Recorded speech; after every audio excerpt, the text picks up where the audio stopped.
Hello students, कैसे हैं आप सभी?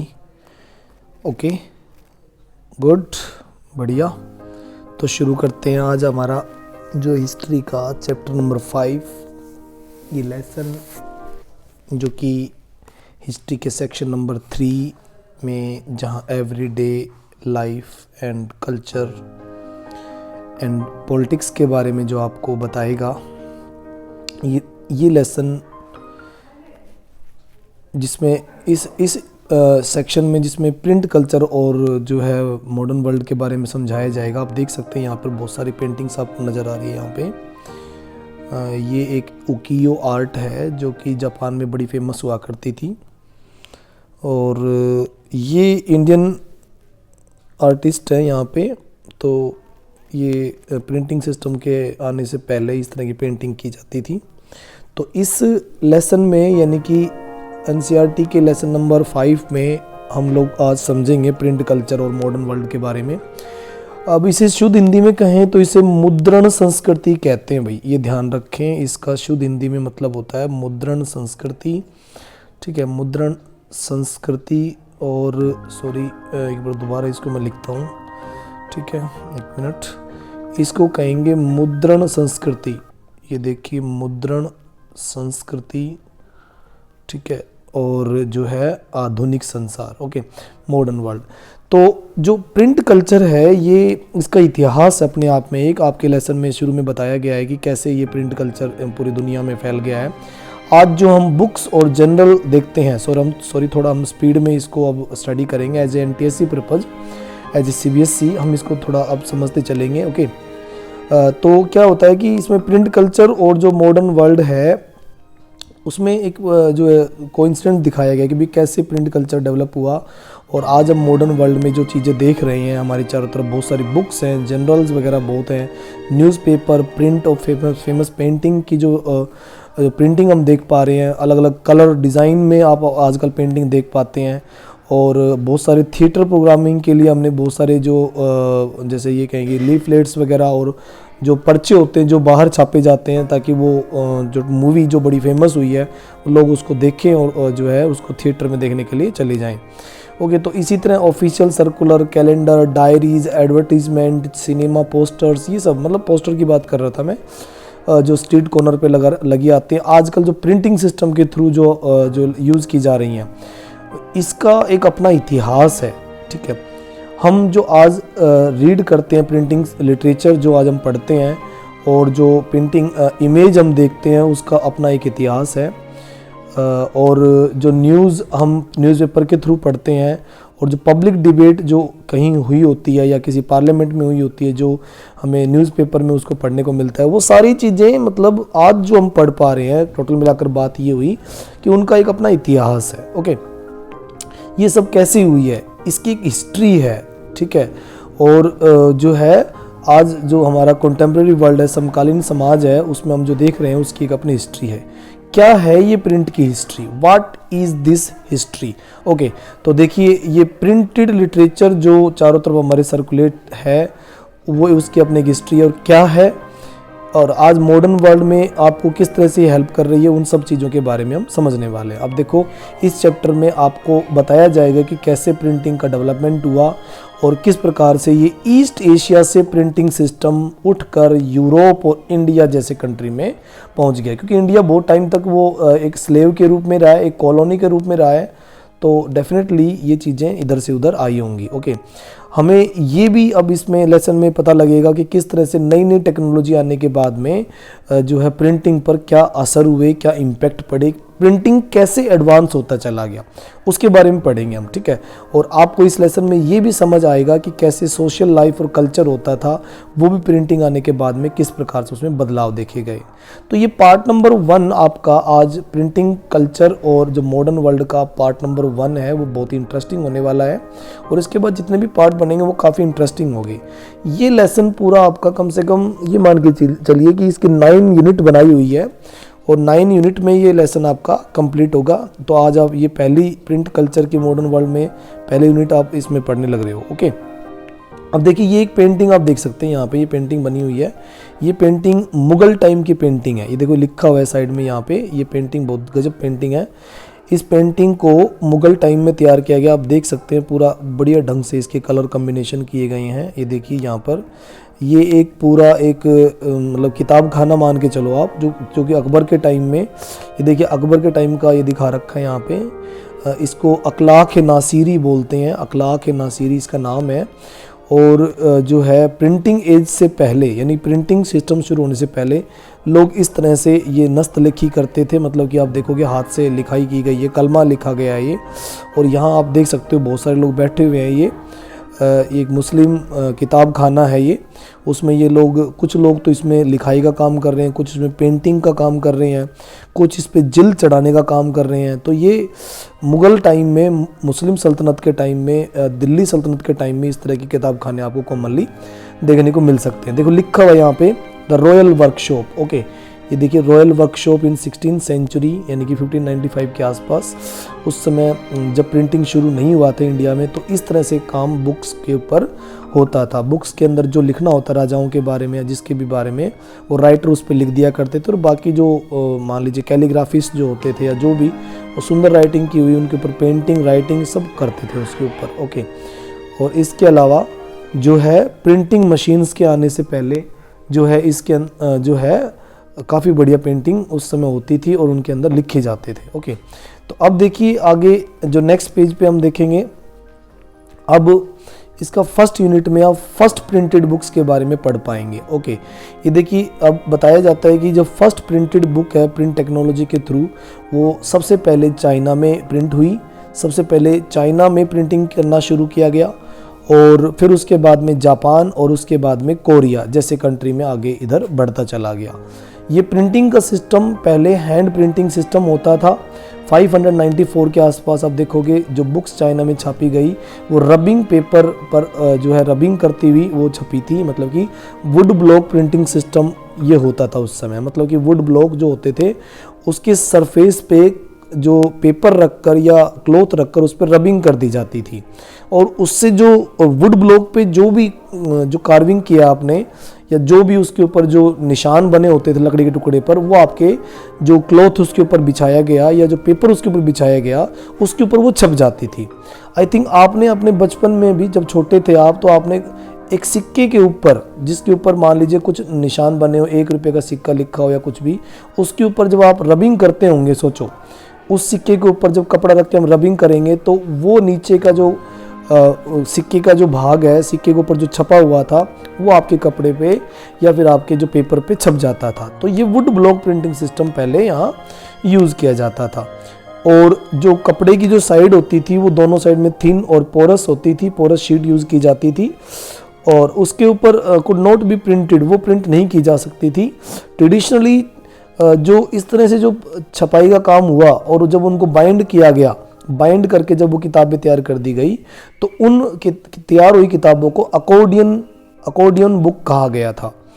ये जो एक साइड से स्टिच कर दिया जाता था इन बुक्स को और फिर वो फोल्ड करते हुए उसके फोल्ड्स खुलते थे। ठीक है, अब चाइना में इस अकॉर्डियन बुक को या वुड ब्लॉक प्रिंटिंग सिस्टम के थ्रू वुड ब्लॉक जो प्रिंटिंग टेक्नोलॉजी इन्होंने यूज़ की शुरू में, मतलब कि रबिंग सिस्टम के थ्रू उन जो अकॉर्डियन बुक को जो है बनाने के लिए बहुत ही बेहतरीन स्किल्ड क्राफ्ट पर्सन्स की ज़रूरत पड़ती थी जो उसको तैयार कर सकें और वो उसके बाद में डुप्लीकेट भी बनाया करते थे और बढ़िया ढंग से एक्यूरेसी से उसको तैयार कर देते थे। इस तरह से अगर बढ़िया ढंग से उनको कैलीग्राफी कहते हैं, जो अगर बढ़िया ढंग से उनको तैयार कर दिया जाए तो कैलीग्राफीज होते हैं। देखिए कैलीग्राफी के बारे में दिखा भी रखा है, the art of beautiful styling writing is calligraphy. तो कैलीग्राफीज बहुत सारे होते थे। चलो अब आगे बढ़ते हैं। चाइना के इंपीरियल स्टेट में बहुत लंबे समय में, यानी कि very long time, major producer printing material, कि वहाँ पर बहुत सारी चीज़ें लगातार बनती चली गई वुड ब्लॉक प्रिंटिंग सिस्टम के थ्रू और वहाँ पर बहुत बड़े लेवल पे ब्यूरोक्रेट्स एक सिस्टम बन गया था वहाँ पे।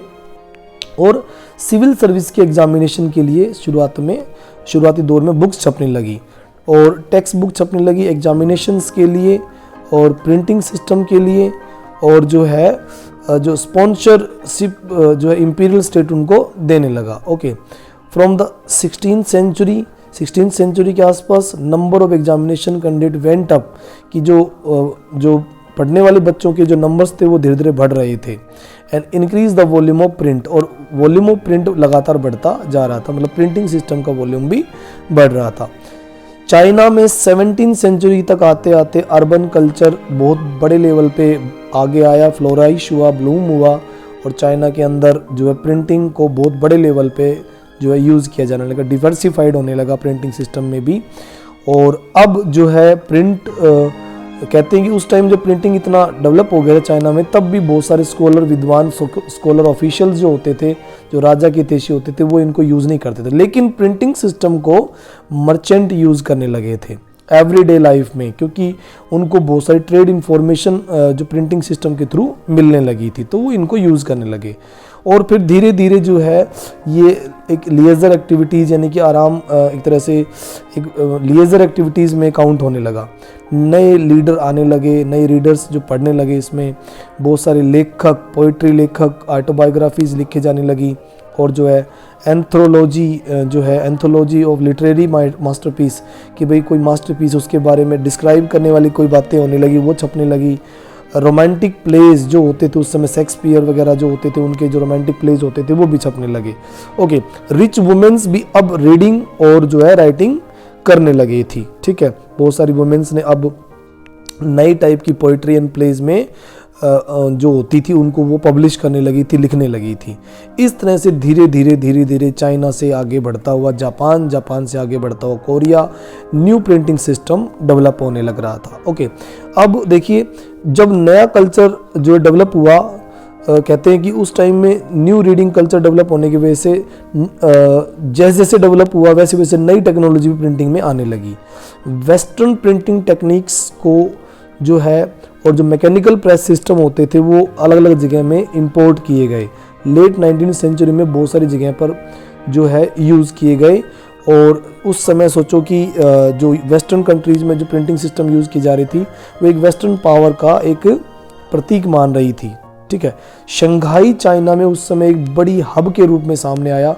ज़्यादातर काम शंघाई सिटी में ही प्रिंटिंग कल्चर का होने लगा था, और वेस्टर्न स्टाइल स्कूल्स भी बहुत सारे अब दिखाई देने लगे थे। ओके, हैंड प्रिंटिंग जो है अब वो धीरे धीरे जो मैकेनिकल प्रिंटिंग की वजह से धीरे धीरे शिफ्ट होने लगा था, मतलब धीरे धीरे उसका वर्क खत्म होने लगा। ओके, अब बात आती है कि जापान में प्रिंटिंग का कैसे काम शुरू हुआ। देखिए यहाँ हमने चाइना के प्रिंटिंग सिस्टम के बारे में बातें की कि चाइना में कैसे 594 में ये शुरू हुआ वुड ब्लॉक प्रिंटिंग सिस्टम के थ्रू, अकॉर्डिंग बुक टेक्निक और कैलीग्राफिस्ट जो यहाँ पर होते थे। फिर उसके बाद में बात आती है जापान के बारे में।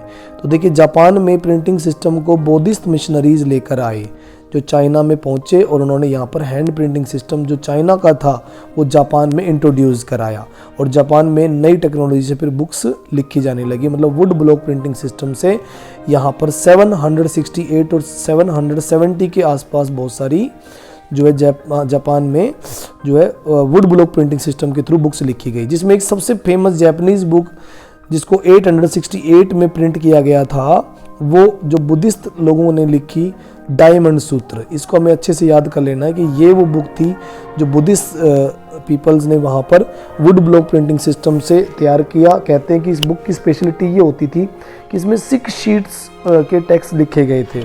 बौद्ध धर्म की सारी ज्ञान की बातें इसमें लिखी गई थी। बौद्ध धर्म में जैसे आपको पता होगा महात्मा बुद्ध और उनके ज्ञान की बातें त्रिपिटक लिखे गए थे।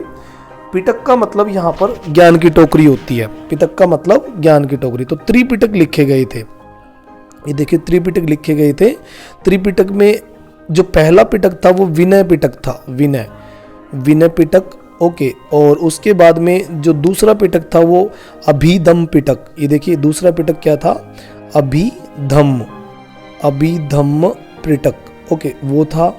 और उसके बाद में जो तीसरा पिटक था जो इसके बारे में लिखा गया था वो सी वाला जो पिटक था वो सूत पिटक था, उसको सूत पिटक हम कहते हैं। तो इस तरह से बौद्ध धर्म की जो बातें थी ज़्यादातर वो डायमंड सूत्र में यहाँ लिखी गई। और ये 6 शीट्स की टेक्स्ट होती थी जो कि वुड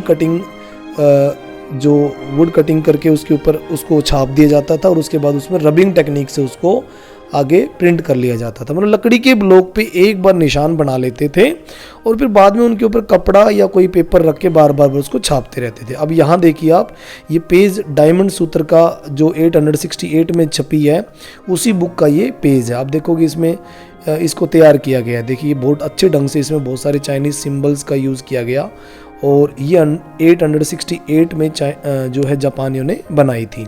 ये बिल्कुल डायमंड सूत्र का ये पेज है, ओके, जो आज तक प्रिजर्व है, ओके। तो इस पेज में हमने काफ़ी कुछ नॉलेज इकट्ठी की कि कैसे फर्स्ट प्रिंटिंग बुक्स डेवलप हुई और धीरे धीरे चाइना से जापान तक पहुंच गई। अब देखिए जरा नेक्स्ट पेज पे देखिए। इस नेक्स्ट पेज पे आप दिखा रहे हैं यहाँ पे, पहले तो ये प्रिंटिंग देखिए, ये जो है धीरे धीरे कैसे जापान से आगे बढ़ती हुई ये जो है प्रिंट टेक्निक आगे बढ़ रही थी। न केवल जापान और कोरिया जैसे देशों में भी फिर ये फेमस होने लगी थी।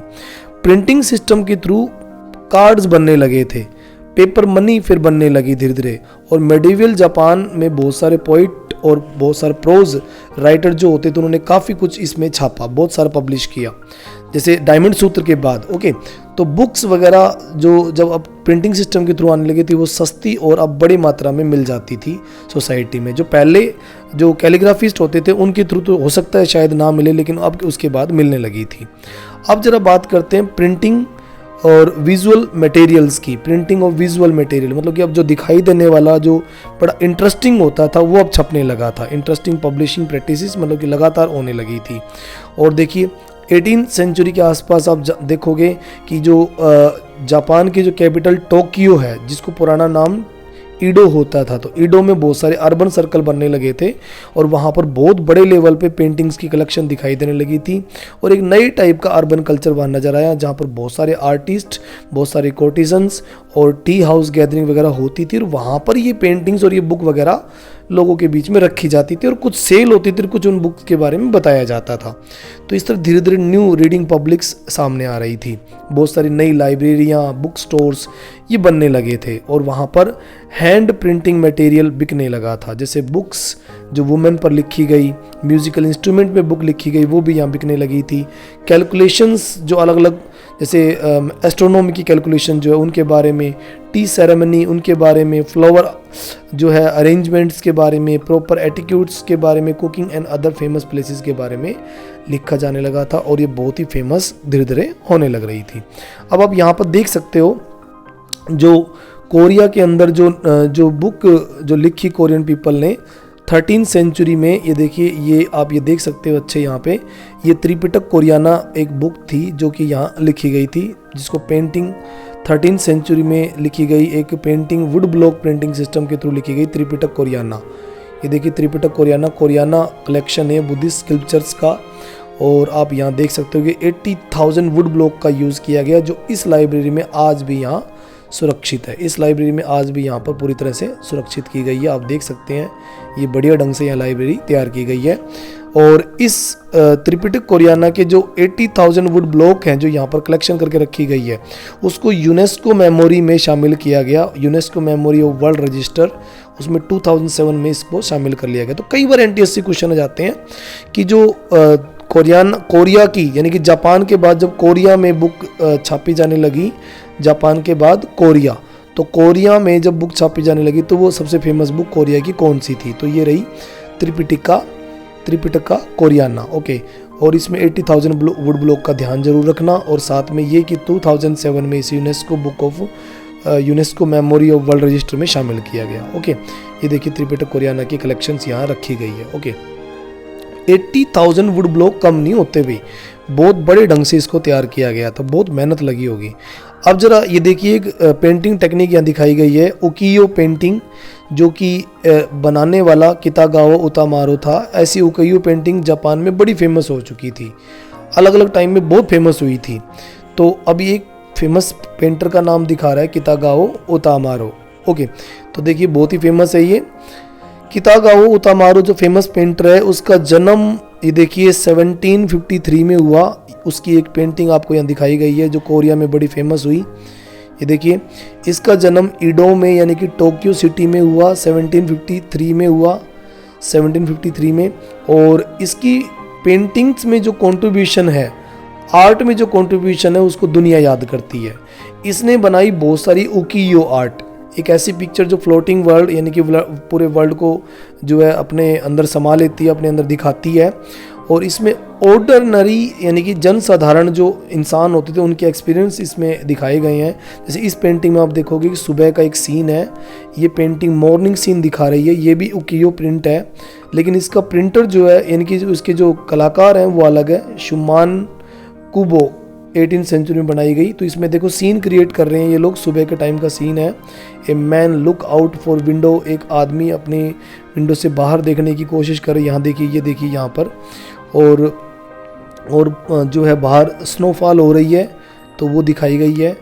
और जो है वुमेन यहाँ टी बनाने की तैयारी कर रही हैं एंड अदर डोमेस्टिक ड्यूटीज़, और जो उनके घरेलू दूसरे काम होते हैं उनको वो तैयार कर रही हैं। ओके, तो इस तरह से ये पेंटिंग बना लेते थे। यहाँ ये भी पेंटिंग उकियो पेंटिंग का ही एक एग्जाम्पल है, और ये जो मैंने पेंटिंग अभी दिखाई ये भी उकियो आर्ट ही है। ओके, तो आप इनको देख सकते हैं और समझ सकते हैं। अब जरा देखते हैं उकियो आर्ट को बनाने वाले कितागावा उतामारो के बारे में। ठीक है, ये उकियो में था, उकियो आर्ट थी, और जो कि ईडो में बनाई जा रही थी। ईडो यानी कि टोक्यो का पुराना नाम है।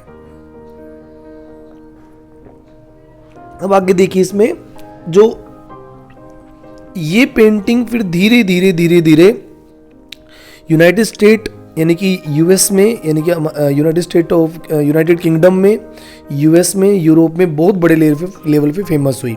अब यूरोप के आर्टिस्ट देखें, यहाँ तो कितागावा उतामारो था, या फिर ये कि जो शुमान क्यूबो जो 18th सेंचुरी में पेंटिंग बनाता है उकियो प्रिंट में। ठीक है, तो एक तो ये था, एक कितागावा उतामारो था। ये ध्यान रखना, दो नाम आ सकते हैं एनटीएससी के टेस्ट में, ध्यान रखिएगा।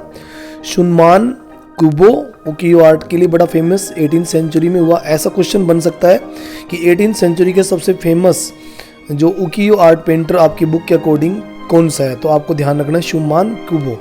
और ये जो कितागावा उतामारो की जो पेंटिंग है उकियो पेंटिंग, ये कब की पेंटिंग है? ये भी 18th सेंचुरी की पेंटिंग है। ये 18th सेंचुरी की पेंटिंग और ये 18th सेंचुरी की पेंटिंग दोनों। ठीक है, तो अब ये बता रहे कि ये प्रिंट न केवल जापान में फेमस हुआ, उसके बाद में यूएस और यूरोप में भी फेमस हो गया। आप देख सकते हैं यूएस और यूरोप के बड़े फेमस पेंटर, जिसमें मानेट और मोनेट, ये दो फेमस हुए। एक वान गोह, ठीक है, एक वान गोह ये भी बड़ा फेमस हुआ, और एक सुताया, ठीक है, जुजा बोरो, एक सुताया जुजा बोरो ये भी बड़ा फेमस हुआ।